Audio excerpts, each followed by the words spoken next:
정상수는 올해 48이었다.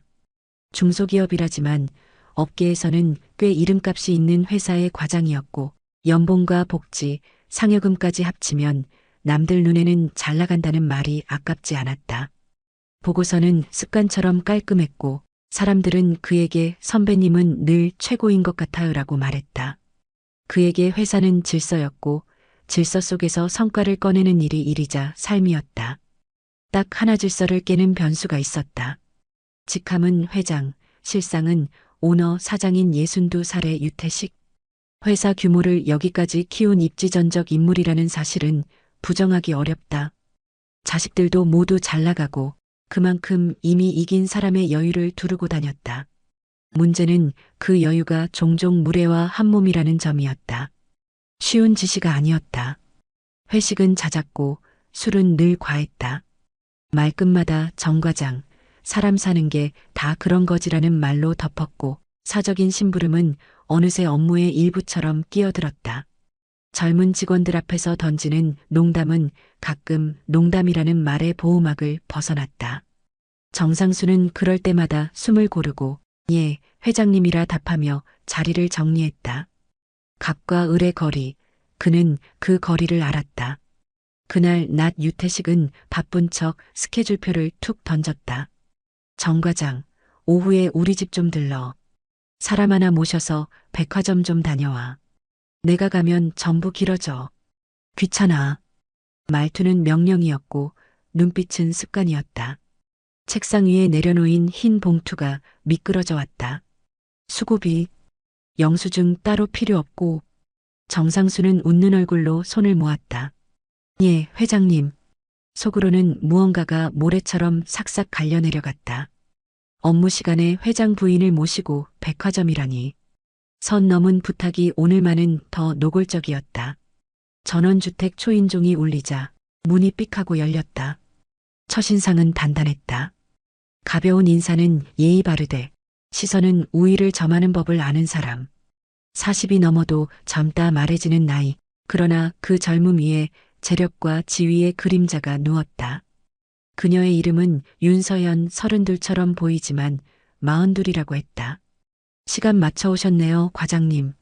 말끝에 붙는 님이 어쩐지 손님이라기보다 기사에게 붙이는 정중함처럼 들렸다. 차 문을 여는 손이 어색했다. 정상수는 운전석에 앉아 백미러로 그녀를 흘깃 보았다. 무채색 니트와 짧은 스커트, 차분한 메이크업이 오히려 눈을 붙잡았다. 회장과 재혼한 사람이라는 사실이 그녀의 외모를 과장시키는 건지 아니면 그의 시선이 이미 흔들리고 있는 건지 구분이 잘 안 갔다. 백화점 지하 주차장으로 내려가며 그는 마음속 줄자를 꺼내 들었다. 일이다. 오늘도 일이다. 태도와 동선을 관리하고 시간을 줄이고 영수증을 챙겨라. 익숙한 문장들이 그의 속도를 정리했다. 엘리베이터 문이 열리고 향이 다른 공기가 쏟아졌다. 윤서연은 길을 아는 사람처럼 걷는 법을 알았다. 매장을 고를 때 망설임이 적었고 직원에게 요구할 때 단호했지만 예의는 지켰다. 그 사이사이 그녀는 가끔 물었다. 이건 과장님이 보기엔 어때요? 정상수는 적정 거리를 떠올리며 대답했다. 고급스럽습니다. 행사 자리에도 무난하고요. 문화는 지루하죠. 그녀는 미소를 얹었다. 그 미소에는 상대의 반응을 읽는 단련이 있었다. 피팅룸 앞 소파에 앉아 대기하는 동안 정상수는 휴대폰 화면만 들여다봤다. 회의 알림, 승인 요청, 배송 일정. 익숙한 단어들이 현실을 다시 붙잡아주는 줄 알았다. 문살 너머 비치는 가느다란 실루엣이 그 단어들을 가볍게 밀어낼 줄은 몰랐다. 커튼이 슬쩍 젖혀질 때마다 그는 눈을 들지 않으려 노력했다. 노력은 종종 실패했다. 과장님, 이 길이감은 너무 도발적인가요? 피팅룸 문이 반쯤 열리며 그녀의 목소리가 흘렀다.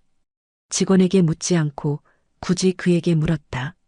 정상수는 짧게 숨을 고르고 말했다. 사모님이 선택하시는 겁니다. 정답 같은 대답이네요. 그녀는 어깨를 으쓱하고 문을 닫았다. 정답 같은 대답은 정답이 아닐 때가 많았다. 결제대 앞에서 그녀는 카드를 내밀고 쇼핑백이 차곡차곡 쌓였다. 엘리베이터에 올라타며 그녀가 말했다. 백을 하나 더 보려고 했는데 오늘은 여기까지 할까요? 정상수는 시계를 보았다. 업무 시간은 이미 반쯤 넘어 있었다. 예, 오늘은 이 정도면 충분하실 듯합니다. 충분하다는 말, 참 안정감 있어요. 과장님은 늘 안정감 있게 말하네요. 직업병 같습니다. 둘 사이에 짧은 웃음이 스쳤다. 돌아오는 길, 오후빛이 유리창을 타고 미끄러졌다. 회장 집 앞에서 차를 세우자 그녀가 먼저 손잡이를 잡았다가 잠깐 멈췄다. 아, 수고비는 받으셨죠? 예. 기분은요? 뜻밖의 질문이었다. 정상수는 한 박자 늦게 대답했다. 일을 했고 대가를 받았을 뿐입니다. 그 대가에 자존심은 포함되나요? 그녀는 눈을 가늘게 뜨고 웃었다. 그 웃음은 가볍지 않았다. 현관 앞 문이 닫히고 나서야 정상수는 자신이 오래 숨을 참았다는 걸 깨달았다. 가슴이 조용히 그러나 크게 내려앉았다. 그는 스스로에게 말했다. 오늘은 여기까지다. 선을 지켜라. 선을 잃으면 모든 게 무너지니까. 저녁쯤 메신저에 회장의 메시지가 떴다. 정 과장 고생했네. 우리 서연이 피곤해하진 않던가. 문장 끝에 이모티콘이 붙어 있었다. 정상수는 차분히 답했다. 아닙니다. 필요한 것 잘 챙기고 돌아왔습니다. 역시 정 과장은 사람이 좋아. 사람은 결국 사람이야. 그 문장은 칭찬처럼 보였지만 어쩐지 사람을 쓰는 법을 재확인하는 서명이기도 했다. 그날 밤 거울 앞 넥타이를 풀며 정상수는 낮의 장면을 다시 떠올렸다. 피팅룸 앞에서의 반쯤 열린 커튼, 정답 같은 대답, 그리고 자존심이라는 단어. 그 단어는 생각보다 오래 귓가에 머물렀다. 그는 천천히 등을 기대고 눈을 감았다. 나는 의리다. 그러니 내게 남는 건 질서와 거리다. 그 말은 옳았다. 그리고 이상하게 오를수록 쓰라렸다. 침대 머리맡 휴대폰이 떨렸다. 알림창에는 짧은 문장 하나. 과장님, 오늘 수고 많으셨어요. 혹시 다음 주 일정도 비울 수 있을까요? 보낸 사람 윤서연. 정상수는 한동안 화면을 응시하다가 휴대폰을 엎어놓았다. 빛이 가려지고 나서야 그의 방안이 더 어두워졌다. 백화점 한쪽 라운지, 부드러운 조명이 비추는 공간에서 윤서연은 쇼핑백을 옆에 쌓아두고 아이스 아메리카노를 홀짝였다. 정상수는 맞은편에 앉아 조용히 물만 마셨다. 낯설지 않은 광경, 그러나 어쩐지 이상한 긴장이 깔려 있었다. 과장님, 오늘 표정이 참 성실하시네요. 윤서연은 컵을 내려놓으며 말을 꺼냈다. 어떤 의미십니까? 보통 남자들은 이런 자리에서 눈이 바쁘죠. 시선이 여기저기 흔들리거나 불편한 듯 얼굴이 굳거나. 근데 과장님은 딱 성실하게 업무 중이라는 표정이에요. 정상수는 애써 미소를 지었다. 업무니까요. 회장님께서 맡기신 일이기도 하고. 그 대답, 아주 교과서 같아요. 윤서연은 입꼬리를 올리며 그를 잠시 바라보았다. 그 시선은 농담인지 도발인지 알 수 없는 온도를 띠고 있었다. 쇼핑은 거기서 끝나지 않았다. 그녀는 또 다른 매장으로 발길을 옮겼고 정상수는 뒤따르며 자연스럽게 쇼핑백을 들었다. 피팅룸 앞 소파에 앉아 있을 때 그는 휴대폰을 꺼내 일정 확인을 하려 했다. 그러나 문틈 사이로 흘러나온 그녀의 목소리가 그의 손목을 얼어붙게 만들었다. 과장님, 이건 어때요? 너무 짧나요? 커튼이 살짝 열리며 그녀의 실루엣이 드러났다. 빛에 비친 하얀 다리, 손끝으로 옷자락을 만지작거리는 동작. 정상수는 순간 시선을 돌렸지만 이미 머릿속엔 그 장면이 각인된 듯 선명했다. 적당합니다. 사모님의 이미지와도 어울립니다.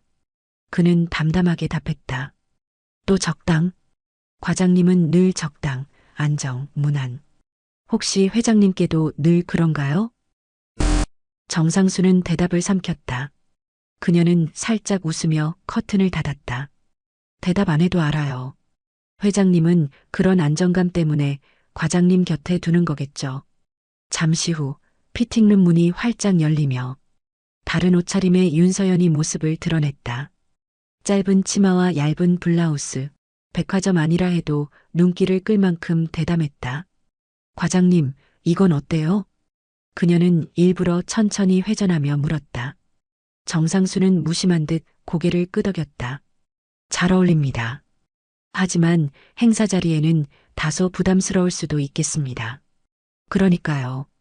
부담스럽다는 게 문제일까요? 아니면 매력일까요?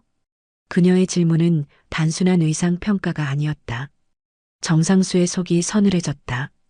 회장에게 늘 무례함을 참고 살아온 시간들이 떠올랐다. 마치 그 회장의 빈틈을 지금 누남 여자가 시험하고 있는 듯했다. 이건 일이다. 경계선을 넘지 마라. 그는 스스로를 다독였다.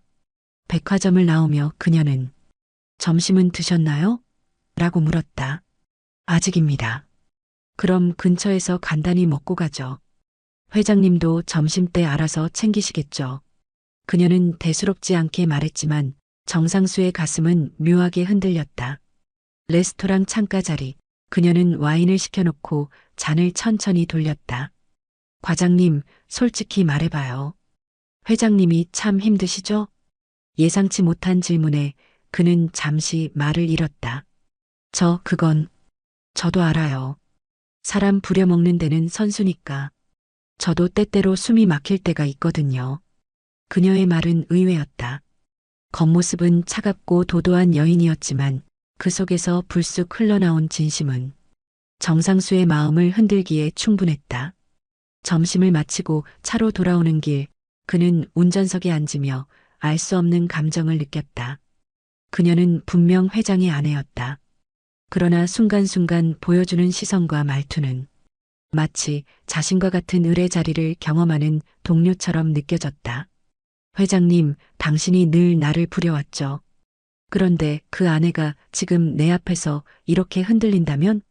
정상수의 가슴속에 묘한 복수심이 불씨처럼 피어올랐다. 그 불씨에는 욕망이 함께 섞여 있었다. 저녁 무렵 회장의 메시지가 도착했다. 정 과장, 서연이 잘 모셨어? 고생했네. 역시 믿을 건 자네뿐이야. 그 문장은 칭찬이었지만 정상수는 이상하게 씁쓸한 웃음을 지었다. 그 순간 또 다른 메시지가 울렸다. 윤서연이었다. 오늘 수고 많으셨어요. 혹시 다음엔 저녁 자리까지 함께 해줄 수 있을까요? 정상수는 한동안 화면을 응시하다가 휴대폰을 천천히 내려놓았다. 가슴속 불씨가 더 이상 작은 불꽃으로 머물지 않을 거라는 걸 그도 알고 있었다. 쇼핑을 마치고 돌아온 길, 차 안의 공기는 묘하게 달아올라 있었다. 윤서연은 창가에 시선을 둔 채 말없이 손톱을 매만지고 있었다. 정상수는 운전대를 잡으며 눈길을 주지 않으려 애썼다. 그러나 거울 속 그녀의 얼굴이 자꾸만 시선을 끌었다. 과장님, 조용히 입을 연 것은 그녀였다. 혹시 회장님이 회사에서도 늘 그러시죠? 정상수는 잠시 주춤했다. 무슨 말씀을 하시는 건지. 젊은 직원들 앞에서 과장님 곤란하게 하거나 술자리에 불러내서 웃음거리로 삼거나 그런 이야기요. 정상수의 손끝이 순간 굳어졌다. 대답하지 않아도 이미 알고 있다는 듯한 목소리였다. 그는 담담하게 숨을 고르고 말했다. 회장님 방식이시죠. 저는 그냥 따르는 입장일 뿐입니다. 윤서연은 비웃듯 고개를 저었다. 그 사람 집에서도 똑같아요. 남들 앞에서 허세 부리고 혼자 있을 땐 지겨울 만큼 무뚝뚝하고 나이 들어서 재혼은 했지만 솔직히 전 매일 외롭습니다. 정상수는 그 말을 듣고 가슴 한쪽이 묘하게 흔들렸다. 외롭다라는 말은 단순한 고백이 아니라 그녀가 스스로를 어떻게 여기고 있는지 드러내는 낱말이었다. 돈과 권력 뒤에 숨은 공허, 그리고 그 공허가 불러오는 위험한 틈. 집 앞에 도착했을 때 그녀는 차에서 내리지 않았다. 잠시 조용히 시계를 보던 그녀가 시간 괜찮으시면 차 한잔하고 가실래요? 라고 물었다. 정상수는 거절해야 한다는 걸 알았다. 그러나 입술에서 흘러나온 대답은 달랐다. 예, 잠깐만요. 전원주택 거실은 조용했다. 넓은 소파, 은은하게 켜진 조명, 그리고 테이블 위에 와인 잔 2개. 윤서연은 능숙하게 와인을 따르며 미소 지었다. 과장님, 오늘 하루 참 고생 많으셨어요. 덕분에 스트레스가 좀 풀렸네요. 정상수는 잔을 들며 조심스럽게 건배를 했다. 앞으로도 도움이 된다면 다행입니다. 도움이요? 그녀는 입꼬리를 올리며 잔을 기울였다. 저한텐 그냥 도움이 아니라 위안 같던데요. 짧은 침묵이 흘렀다. 창밖엔 가을바람이 불었고 조명 아래 그녀의 눈동자는 유난히 반짝였다. 와인을 몇 잔 비운 뒤 윤서연은 갑자기 웃음을 터뜨렸다. 사실 오늘 일부러 과장님 반응을 보고 싶었어요. 반응이라뇨? 피팅룸 앞에서 제가 일부러 너무 짧은 옷도 입어보고 말도 던졌잖아요. 근데 과장님 정말 교과서처럼 대답하시더군요. 그래서 더 궁금해졌어요. 속으로는 어떤 생각을 하고 있었는지. 정상수는 당황스러워 고개를 숙였다. 저는 제 위치를 지키려고 했습니다. 위치라. 그녀는 와인을 다시 마시며 낮게 속삭였다. 회장님이 제 위치를 지켜주지 않는데 왜 과장님만 그러죠? 그 말은 단순한 도발이 아니었다. 그녀의 눈빛에는 분명 갈망이 섞여 있었다.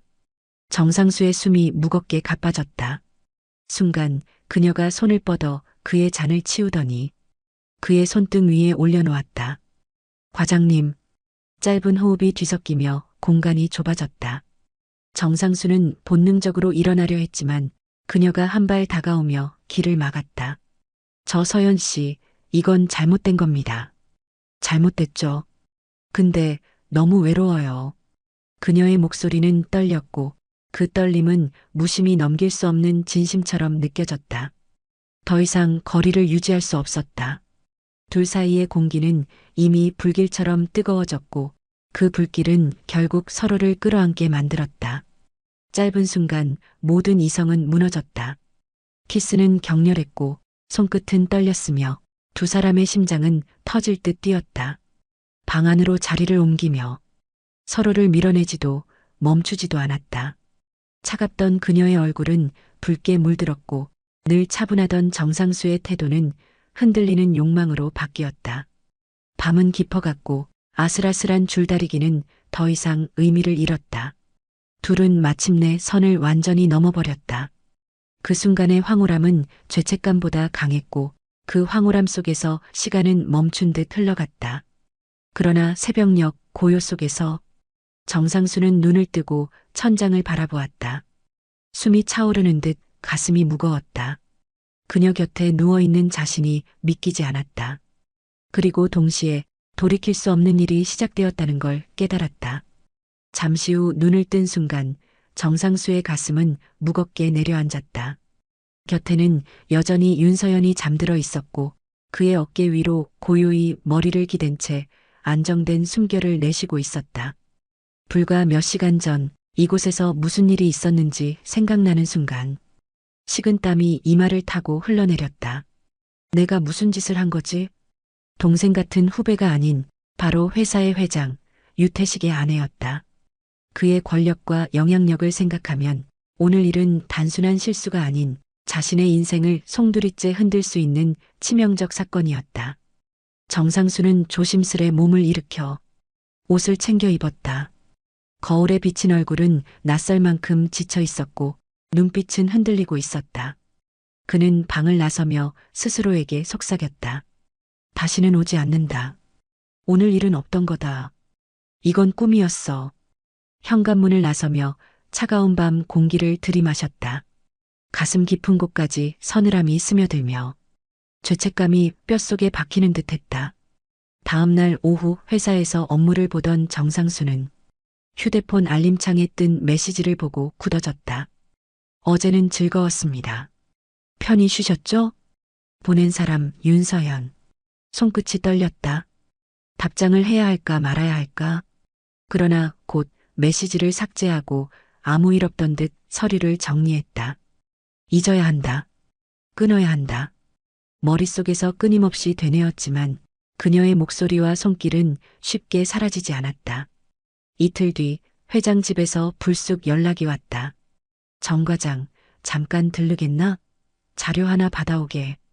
정상수는 순간 주저했지만 결국 거절할 수 없었다. 업무다. 그냥 업무일 뿐이다. 스스로를 다독이며 전원주택 문을 열었다. 그녀는 현관에서 기다리고 있었다. 짙은 네이비 원피스, 무심한 듯 단정한 차림. 표정은 의외로 차분했다. 오셨군요, 과장님. 서류는 안에 있어요. 그녀는 짧게 말하며 그를 안내했다.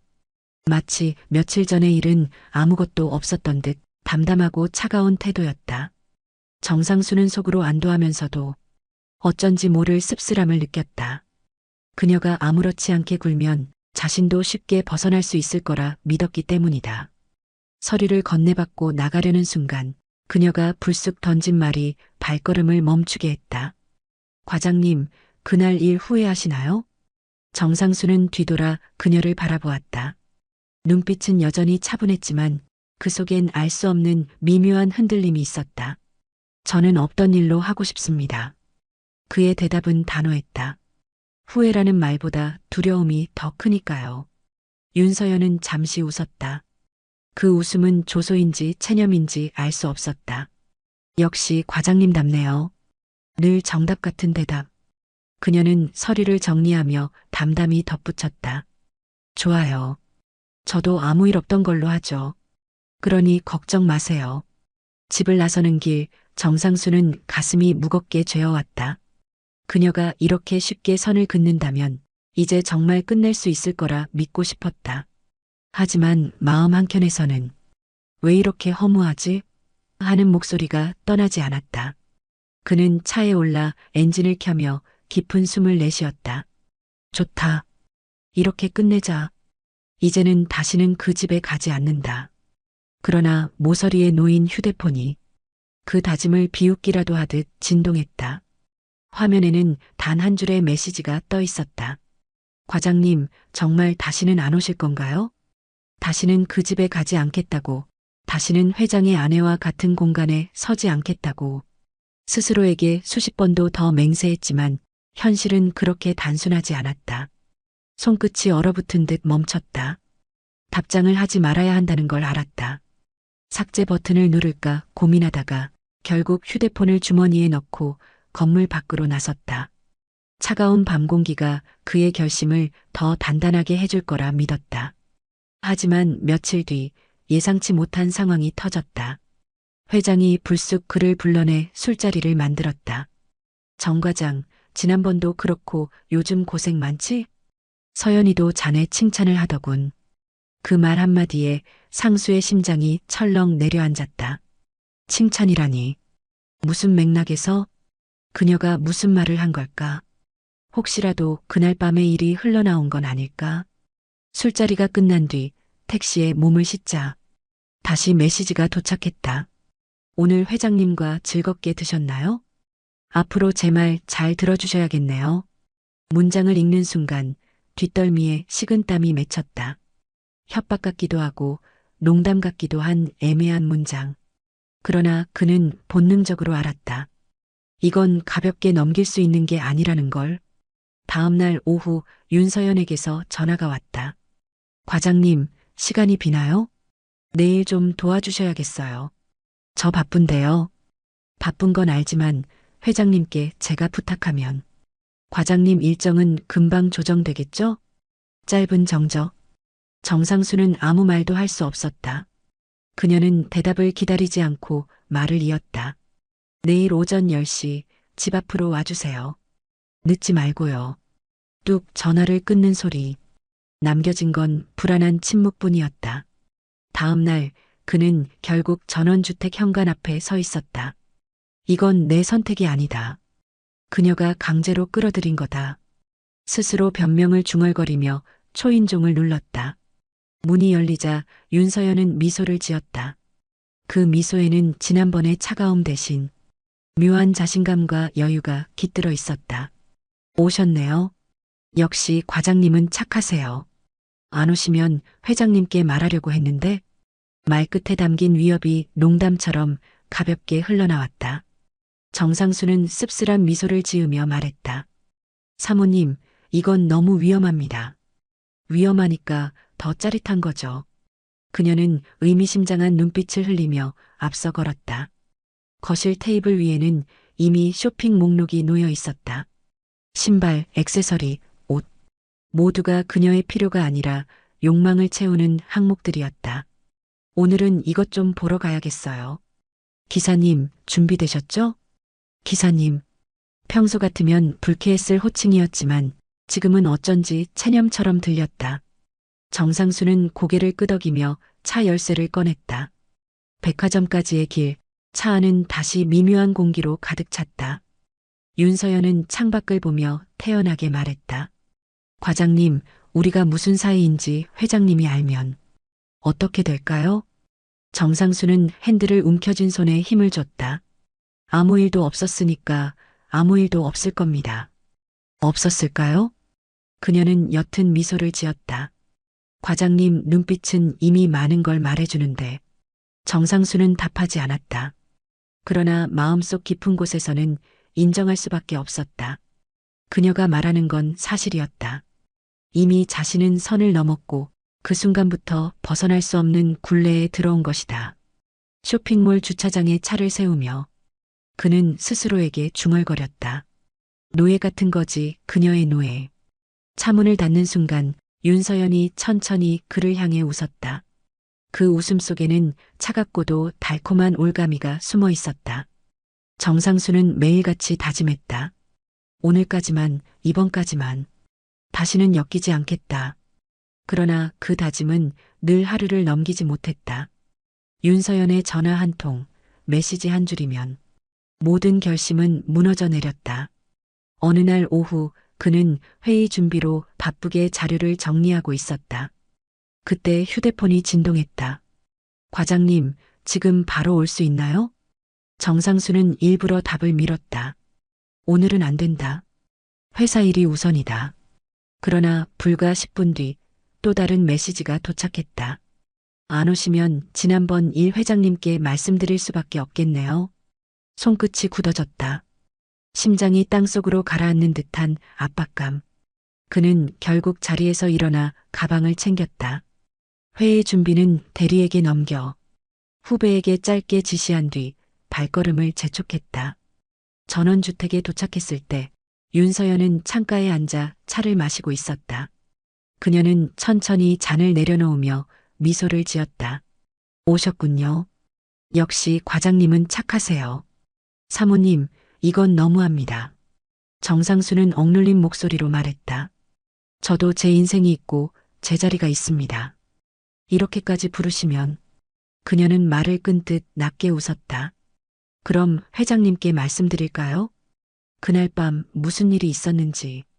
순간 방 안의 공기가 얼어붙었다. 정상수는 아무 대답도 하지 못한 채 눈을 감았다. 윤서연은 잔을 들고 여유롭게 마무리했다. 선택은 늘 과장님 몫이에요. 저를 돕는 게 싫으면 그 결과도 감당하셔야겠죠. 그날부터 그의 일상은 달라졌다.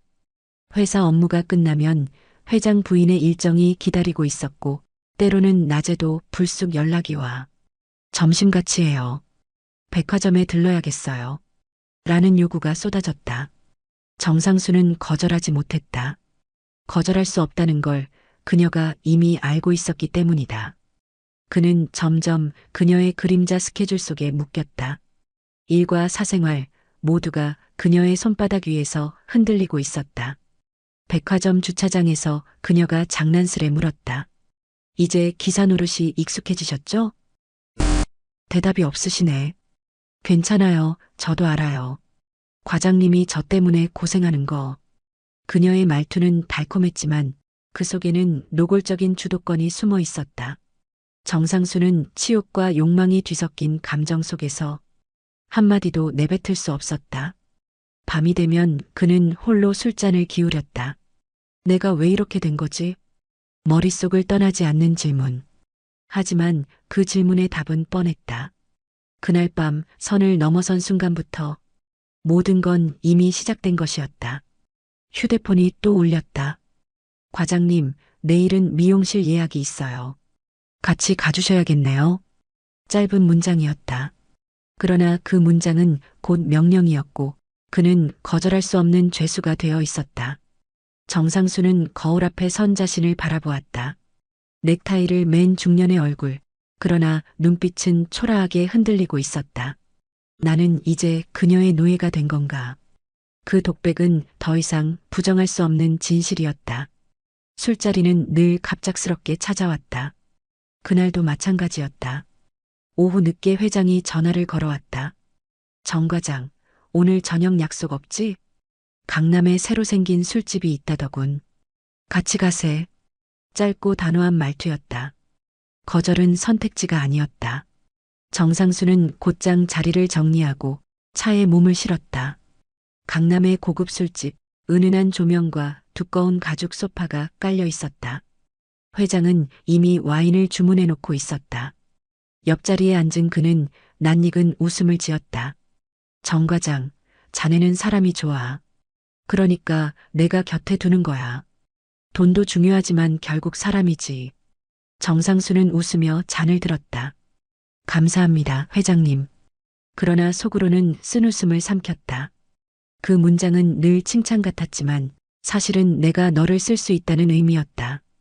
술이 몇 잔 오가자 회장의 입은 느슨해졌다. 그는 과거 사업 얘기를 꺼내기도 하고 자식 자랑을 늘어놓기도 했다. 그러다 불쑥 화제를 바꿨다. 자네, 우리 서연이하고는 잘 지내나? 순간 잔을 들던 정상수의 손이 멈췄다. 심장이 철렁 내려앉았다. 예. 아, 사모님 말씀이십니까? 그래. 요즘 심심하다고 해서 가끔은 나 대신 자네가 챙겨줘도 좋지 않겠나 싶어서. 회장의 웃음 속에 담긴 뉘앙스는 애매했다. 농담인지 진심인지 알 수 없었다. 정상수는 애써 태어난 목소리로 답했다. 예, 며칠 전에 쇼핑을 모셔다 드린 적은 있습니다. 회장님께서 지시하셔서요. 그래, 역시 자네가 있으니 내가 든든하다니까. 그러나 그 순간에도 정상수의 등줄기에는 땀이 흘러내렸다. 혹시 이미 뭔가를 눈치챈 건 아닐까? 회장이 단순히 시험 삼아 말을 꺼낸 건 아닐까? 잔이 다시 채워졌고 회장의 눈빛은 흐릿했지만 어딘가 번뜩였다. 정 과장, 자네는 여자한테 인기가 있을 것 같아. 나이도 딱 적당하고 성실하고. 아닙니다. 저는 그저 회사 일만 신경 씁니다. 정상수는 단호히 잘라 말했다. 하, 그래.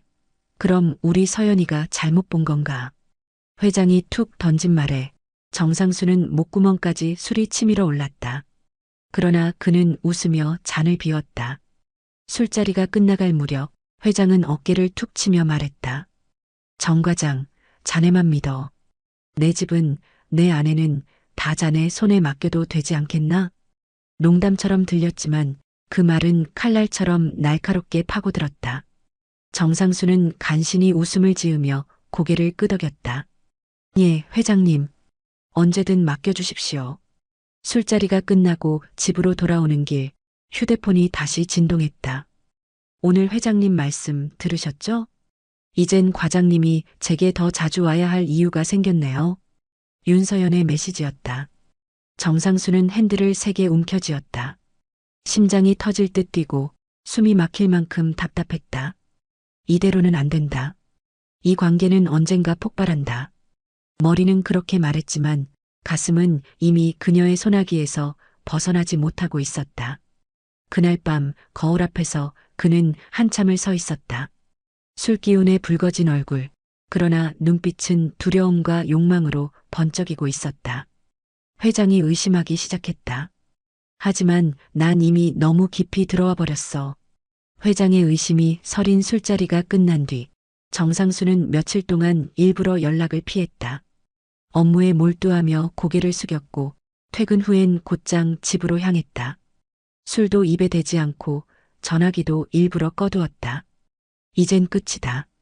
더 이상 끌려다니면 내 인생이 무너진다. 스스로를 다독이며 버티려 했다.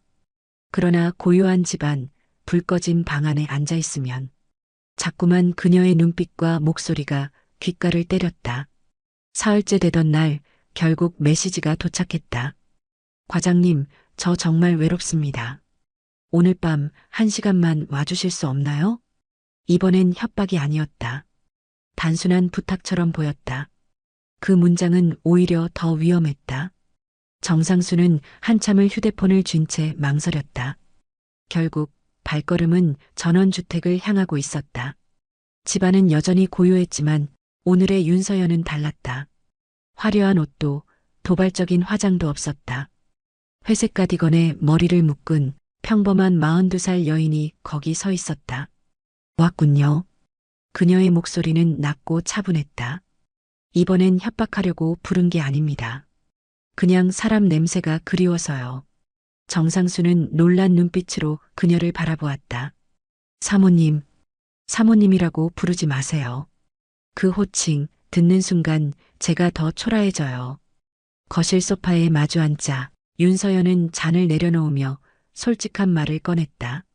저도 알죠. 제가 얼마나 이기적인지. 회장님 아내로 사는 동안 돈과 지위는 얻었지만 제 삶은 텅 비었어요. 누군가와 대화할 수도 웃을 수도 없었죠. 다들 제게 사모님이라고만 하니까. 정상수는 조용히 그녀의 말을 들었다. 차갑고 도도하다고만 여겼던 모습 뒤에서 처음으로 드러나는 생생한 고백이었다. 과장님을 처음 봤을 때 솔직히 저도 그냥 심부름꾼이라 생각했어요. 하지만 피팅룸 앞에서 저를 똑바로 보지 않으려 애쓰던 그 표정, 그때 알았어요. 아, 이 사람은 적어도 나를 사모이기 전에 사람으로 보는구나. 정상수의 가슴이 묵직하게 울렸다. 그녀는 회장의 아내였고 자신은 의뢰 자리에 묶여있는 직장인이었다. 그러나 지금 그녀는 누구보다 솔직한 한 여인으로 눈앞에 앉아 있었다. 저도 많이 흔들렸습니다. 정상수는 낮게 고백했다. 하지만 이 관계가 얼마나 위험한지 아시잖아요. 알아요. 그래서 더 붙잡고 싶었는지도 몰라요. 과장님, 제겐 그 위험이 곧 삶의 증거 같았으니까. 그녀의 목소리는 떨렸고 눈가에는 눈물이 맺혔다. 정상수는 순간 본능적으로 손을 뻗어 그녀의 손등을 감싸쥐었다. 짧은 정적 뒤 그녀는 속삭였다. 과장님, 전 이제 회장님 곁에서 여자로 살지 않아요. 그저 장식품처럼 재산 목록의 일부처럼 있을 뿐이죠. 그러니 저를 떠나려 하지 말아주세요. 정상수의 심장은 거세게 뛰었다. 머리는 소리쳤다. 지금이라도 끊어야 한다. 이대로 가면 둘 다 끝이다. 하지만 가슴은 이미 그녀의 손길에서 벗어날 수 없었다. 그날 밤 두 사람은 다시 서로의 품에 안겼다. 이번엔 욕망이 아니라 외로움과 고백이 불러온 갈망이었다. 서로의 숨결에 기대어 마치 오래전부터 알고 지낸 연인처럼 얽혔다. 그러나 행복감이 찾아올수록 정상수의 가슴속 깊은 곳에서는 또다시 두려움이 솟구쳤다. 이제 정말 빠져나갈 수 없겠구나. 새벽 창밖에 희미한 빛이 번져올 때 정상수는 홀로 눈을 떴다. 곁에서 잠든 윤서연의 얼굴은 평온했지만 그 평온이 오히려 두려움을 더 키웠다. 이 관계를 끝낼 수 있을까? 아니면 끝내는 순간 모든 게 무너질까? 그는 답을 찾지 못한 채 천천히 눈을 감았다. 가을비가 내리던 금요일 밤 정상수는 또다시 전원주택에 와 있었다.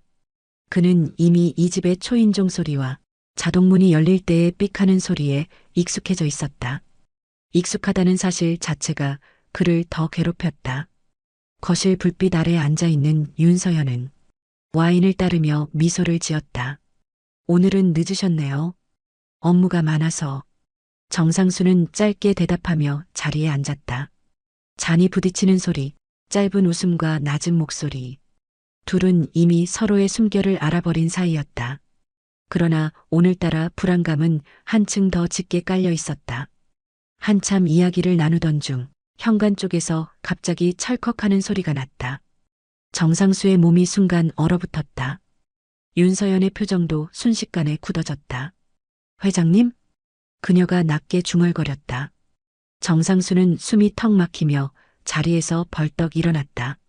만약 회장이 지금 들어온다면 모든 게 끝장이었다. 그러나 다행히도 문은 열리지 않았다. 외부 센서에 나뭇가지가 스친 탓인지 보안 장치가 잠깐 오작동을 일으킨 것이었다. 짧은 순간이었지만 정상수의 등줄기는 땀으로 흥건해졌다. 윤서연은 안도의 한숨을 내쉬며 그를 바라보았다. 보세요. 이렇게 위험하다니까요. 그녀의 말은 오히려 더 짙은 미소로 이어졌다. 근데 과장님, 전 그 위험이 필요해요. 정상수는 더는 앉아 있을 수 없었다. 서연 씨, 이건 안 됩니다. 오늘은 여기까지만 하고 저 가보겠습니다. 그가 일어서려 하자 그녀는 그의 손목을 잡았다. 가면요, 과장님 마음이 편해질 것 같아요? 짧고 날카로운 질문이었다. 그의 가슴을 정통으로 찔렀다. 정상수는 대답하지 못했다. 머리는 당장 떠나라고 외쳤지만 몸은 그녀의 손길에서 벗어나지 못했다. 그날 밤 결국 그는 또다시 선을 넘었다. 하지만 달콤한 황홀함 속에서도 두려움은 그림자처럼 따라다녔다.